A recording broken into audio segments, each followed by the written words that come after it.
Assalamualaikum warahmatullahi wabarakatuh. Kembali lagi bersama channel kami Islamic Story Channel. Mudah-mudahan teman-teman semua dalam keadaan sehat walafiat. Amin. Kita akan membahas tentang kejadian yang pasti kita alami, yang mana kita tahu bahwa tiap-tiap yang bernyawa pasti akan merasakan kematian. Jelasnya, Islam menganjurkan kita untuk banyak mengingat mati guna maksud-maksud positif, supaya orang sadar hidup ini cuma sebentar. Hidup yang singkat ini harus digunakan dengan sebaik-baiknya, melakukan kebajikan sebanyak-banyaknya, menjauhkan rasa malas, menunggu keajaiban yang datang dari langit, berleha-leha, bermain-main. Sementara maut, kalau dia datang, tidak pernah main-main. Pantas kalau seorang penyair bernama Sauki memesankan, "Tazawad bitaqwa fa innaka la tadri.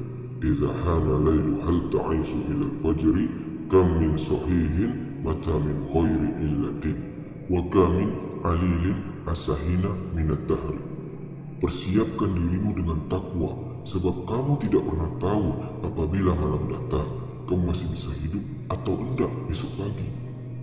Apa sudah ada jaminan teman-temanku seiman yang nonton video ini besok semuanya masih bisa hidup? Ada jaminan? Tidak ada sama sekali. Kam min sahihin mata min khairi illati. Berapa banyak kita lihat orang sehat mati tidak pakai sakit lagi. Sebabnya kadang-kadang ada yang karena ringan saja. Ada yang jatuh di kamar mandi, kepleset, meninggal. Berapa banyak orang di pagi hari berangkat kerja, sore hari sudah digotong pakai keranda. Sebabnya boleh jadi macam-macam, tapi mati satu juga, yaitu mati. Seperti buah kelapa, yang terlalu tua jatuhnya ke bawah, yang kembang baru keluar, itu pun jatuhnya ke bawah. Itulah kematian. Dia datang menjemput yang bayi, dia datang mengambil yang anak-anak, dia datang juga kepada yang remaja, kepada yang dewasa, kepada yang tua sekalipun. Jadi, jangan karena kita muda terus berpikir masih lama matinya, jangan. Wahai teman-teman, mati ini sesuatu yang pasti, yang tidak pernah diberitahu kapannya. Kalau dikasih tahu kapannya, kita bisa untuk bersiap-siap. Nah, jadi kan saya berhitung, oh iya, masih lama. Foya-foya dulu, nanti aja tobatnya. Tapi ini tidak pernah diberitahu kepada kita. Lantaran tidak pernah diberitahu, itulah kita perlu bersiap-siap dengan selalu mengingat mati, yang mendorong kita untuk terus selalu berbuat positif. Allah Subhanahu wa Ta'ala memberikan peringatan, "Qul innal mauta allazi tafiruna minhu fa innahu mulaqikum." Sesungguhnya maut yang kamu akan melarikan diri daripadanya, yang kamu takuti benar dia pasti akan datang menjemputmu. Teman-teman, datangnya memang kita tidak harapkan yang namanya maut. Tapi sekali dia datang, tidak ada pintu tempat kita untuk lari. Dia memang tidak pernah kita undang. Tetapi sekali dia datang, mengetuk pintu, kekuatan apa yang bisa menolak? Dia sebuah tanda seru dalam kehidupan. Apa yang membuatkan orang takut mati? Pertama, barangkali karena dia tidak tahu bagaimana kehidupan sesudah mati. Alam kubur gelap, alam akhirat gelap, sehingga dia bingung. Lantaran bingung, lalu jadi takut. Yang kedua, boleh jadi oleh karena bayangan-bayangan dosa yang pernah dia kerjakan di dunia ini, kerjanya cuma menumpuk dosa, dia gembira, bahagia, tertawa di atas tumpukan dosanya, merasa segan berpisah dengan seluruh kehidupan ini, sehingga boleh jadi maut adalah sesuatu yang ditakutkannya benar dalam kehidupan. Tapi bagaimanapun takutnya, tidak ada tempat lari bagi dia. Dalam ayat lain, Allah jelaskan, "Ainama takunu yudrikumul mautu, walau kuntu fi burujin musyayyada." Di mana saja kamu berada, dalam benteng yang paling tangguh sekalipun, maut pasti akan datang menjemput kamu. Nah, bagaimana caranya maut datang menjemput kita? Bila datang dia, sang malaikat pencabut nyawa, malaikat Israel namanya, hendak mengambil ruh kita. Dalam suasana seperti itu, di akhir kehidupan dunia, dalam berhadapan dengan sakaratul maut, terbagilah manusia dalam dua bagian besar. Pertama, yang menghadapi sakaratul maut itu dengan husnul khotimah, baik di akhirnya, sehingga pada saat ruh berpisah dengan jasadnya, kelihatan dia seperti senyum, wajahnya cerah. Bahkan sebelum itu boleh jadi dia sempat meninggalkan pesan-pesan yang baik. Ada yang sempat azan, ada yang sempat membaca Al-Quran, bahkan ada yang sempat meninggalkan wasiat-wasiat yang baik. Sebab apa? Malaikat maut datang menjemput mereka juga dengan baik-baik. Dicabut ruhnya perlahan-lahan, walaupun sungguh perlahan-lahan. Pedihnya, sakitnya, tetap tiada tara. Imam Bukhari meriwayatkan dari Aisyah radhiyallahu anhuma, Rasulullah SAW ketika beliau hendak berhadapan dengan sakaratul maut, ia diceritakan beliau mencelupkan tangannya di dalam bejana dari kulit berisi air, lalu mengusapkannya ke wajah beliau seraya berdoa, "Ya Allah, mudahkan saya dalam menghadapi sakarat ini." Beliau juga mengatakan bahwa sakitnya sakaratul maut sama dengan 300 kali bacokan pedang. Sehingga kita diajarkan doa. Di antara doa selamat itu kan ada, Allahumma hawin alaina fi sakaratil maut. Ya Allah, mudahkan saya di dalam menghadapi sakaratul maut itu. Ketika ruh ini keluar dari jasad, mata masih mengikuti ruh itu, sehingga kadang-kadang ada yang matanya terbelalak dan tidak sempat tertutup, terbuka terus mengikuti ruh itu keluar dari jasadnya. Adapun golongan yang kedua, manusia yang berhadapan dengan sakaratul maut mendapatkan su'ul khotimah, jelek di penghabisannya. Sekaratnya sudah setengah mati, lalu jelek juga di akhirnya, mati dalam keadaan yang tidak baik, tidak terpuji. Ada yang lagi megang kartu, mati. Ada yang lagi di tempat ngadu ayam, mati. Ada yang lagi di tempat pelacuran, tempat maksiat, mati. Ada yang lagi megang botol minuman keras, mati. Barangkali malaikat maut geram hingga menariknya dengan bengis, mencabut nyawanya dengan bengis. Teman-temanku seiman, mohon kepada Allah supaya kita diberikan husnul khotimah, baik di saat ruh akan berpisah dengan jasad. Ini sesuatu yang pasti. Sang malaikat maut datang menjemput nyawa. Setelah ruh berpisah dari badan, maka tinggallah sang badan, jasad, ditangisi oleh semua yang kita tinggalkan, sehingga kepada putrinya Fatimah, ketika malaikat maut datang hendak menjemput baginda Nabi SAW, beliau berkata kepada anaknya Fatimah, "Kamu tahu siapa yang datang?" "Saya tidak tahu, ayah." "Yang datang adalah hazimul lazat." Itu dia menghancurkan seluruh kesenangan dunia. Wa qati'us syahwat, yang memisahkan kita dengan seluruh yang kita cintai. Dia adalah malakul maut.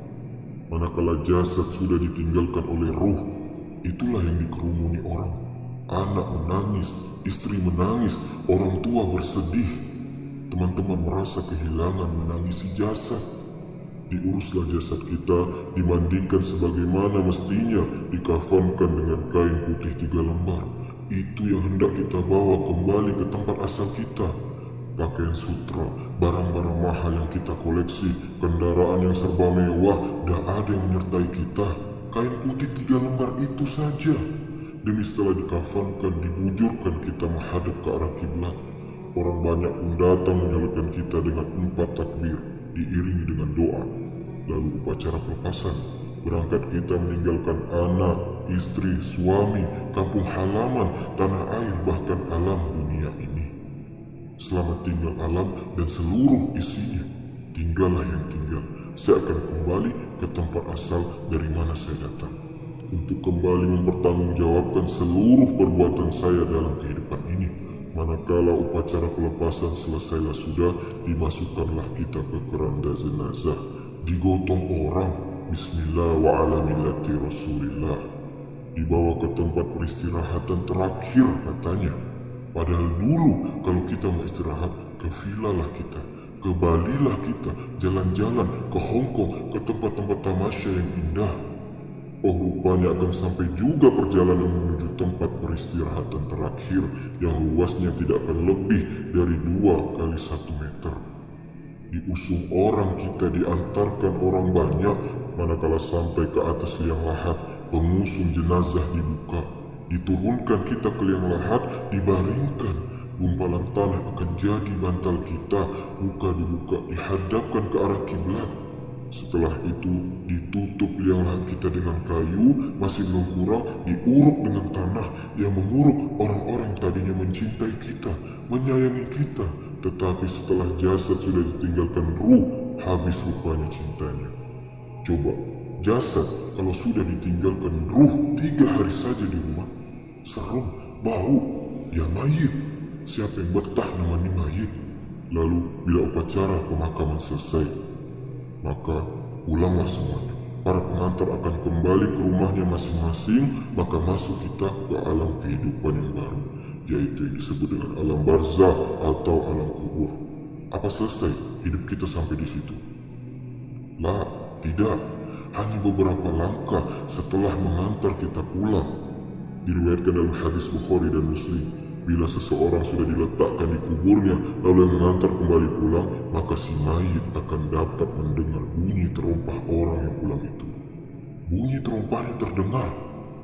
Datang 2 malaikat menanyakan dia, Munkar dan Nakir, dengan pertanyaan-pertanyaan yang kalau bisa dijawab dengan betul, malaikat yang bernama Munkar dan Nakir akan bilang jawabanmu betul. Tenanglah kamu di sini, numnau matal arus. Tidurlah kamu di sini seperti tidurnya pengantin.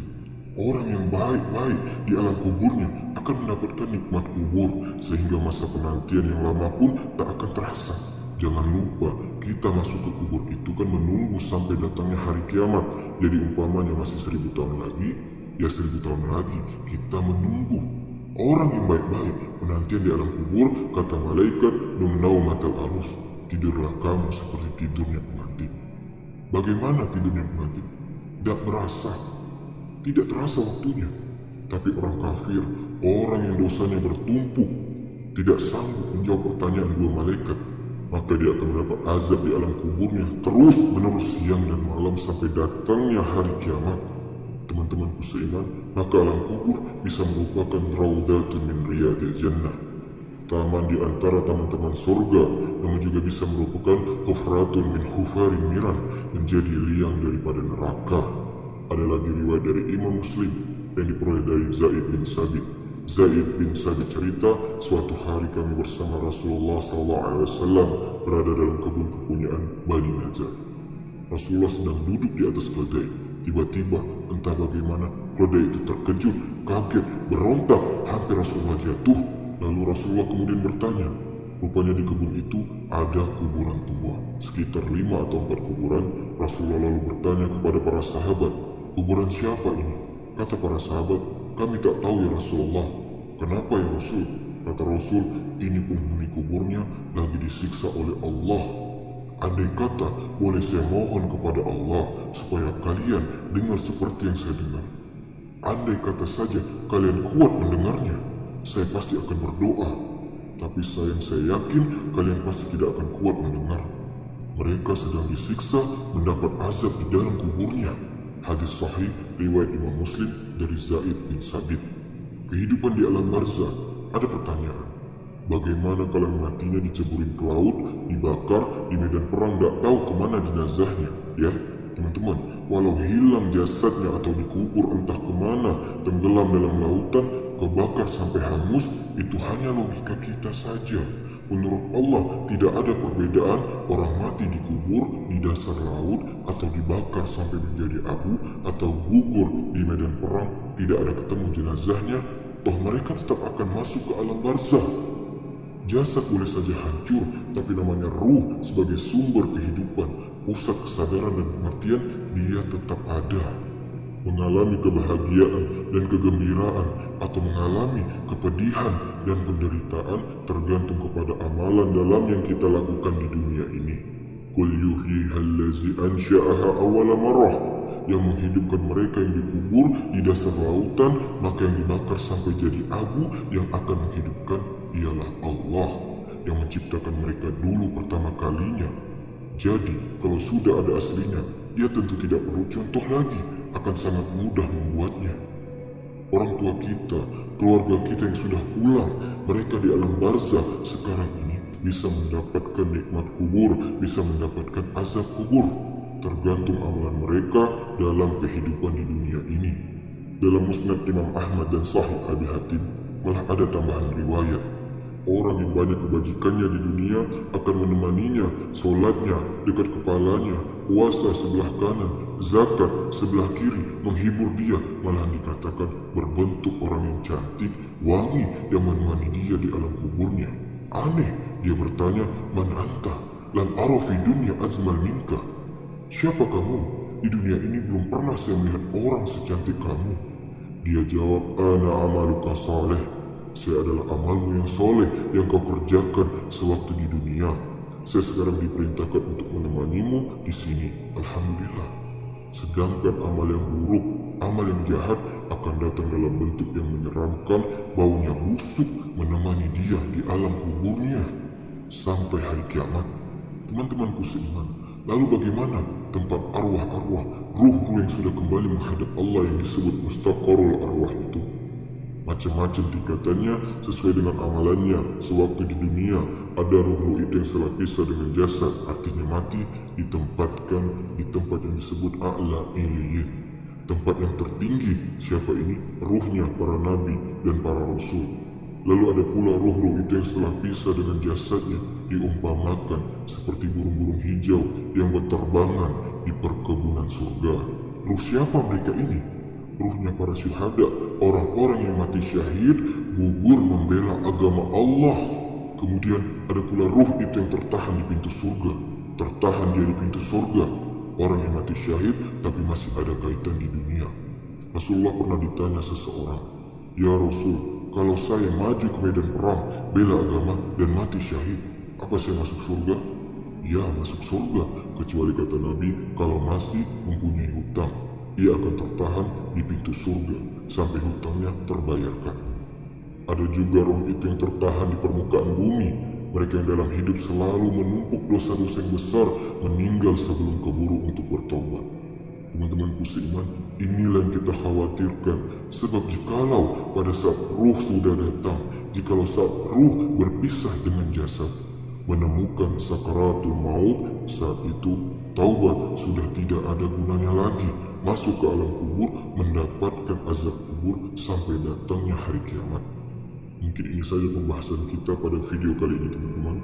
Semoga bermanfaat dan menjadi renungan untuk kita bahwa sejatinya setiap hari, setiap detik kita akan semakin dekat dengan kematian.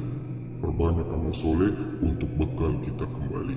Wallahu ta'ala alam. Subhanakallahumma bihamdika asyhadu an la ilaha illa anta astaghfiruka wa atubu ilaik. Assalamualaikum warahmatullahi wabarakatuh.